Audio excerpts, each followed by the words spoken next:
Hi, I'm Sequoiah with Project Tree Collard in Grass Valley, California, here on this very warm summer morning to talk to you about this row of tree collard plants. They're a new variety I came up with in 2020 from seed, and I believe that the parentage is purple tree collard, dinosaur tree collard, and merit tree collard. They tend to have relatively wide stalks, a few inches in width when they're older, and so that's kind of from the merit parentage. From the purple tree collard we get some purple coloration on the stems and a tiny bit on the new growth in the winter, and then from the dinosaur tree collard we get some of this beautiful blue coloring. It's sort of a silvery blue that really stands out in the garden next to all the ordinary green plants like over here and over there. So I just wanted to show you what a whole row of them looks like and to talk about them because they are a relatively new plant and people are just starting to grow them as they're becoming available. So these are young big blue tree collards. They were rejects from my business. I didn't think that the quality of the plants was good enough to send to folks, so I potted them up into 4-inch containers and grew them out for a while during my move from my Berkeley farm last March up to Grass Valley. And when I was able to get to this row ready to plant them, I needed to dig down 18 inches to put in a handmade gopher cage out of chicken wire to protect them for the long term, because these are very long-lived perennials. They're going to live, up to 20 years, and I really want to not have them die at the teeth of a gopher.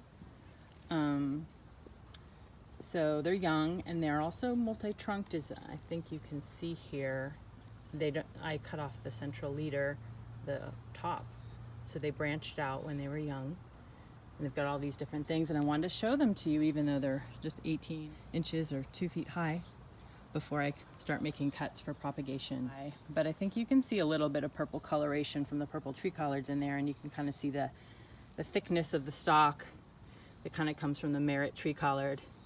And of course you can see the bluish color of the new, of all of the growth, but that comes from the dinosaur tree collards as well. They have white fly quite badly right now in the heat.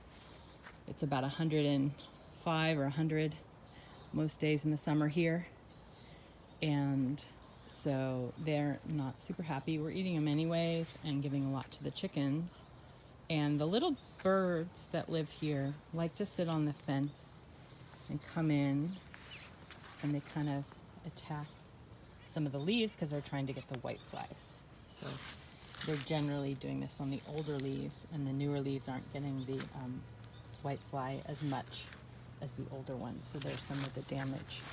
But other than that, especially in Berkeley, in a mild climate with fog and everything, I found them to be relatively pest-free. We always have the cabbage moth that's kind of a bane of most of the United States from what I can tell, and that has little green caterpillars that get larger and larger as they eat more and more of the plant. And different folks in different climates have different problems, but I have found them to be relatively healthy plants, and I try to let nature take its balance. That's what I do first when I have an insect infestation. So I'm letting the little birds come in and eat, and I am helping the insect balance by harvesting some of the most affected leaves and giving them to the chickens, and they enjoy trying to chase the white flies around. So far so good. We're still able to wash them off and eat them, and I enjoy giving some habitat to the local birds here. So thanks so much for watching this video. For more information, you can go to projecttreecollard.org, where we sell plants, cuttings, and seeds, and hit subscribe to my channel. I would love to make more videos about all things tree collard and homesteading and growing your own food in general.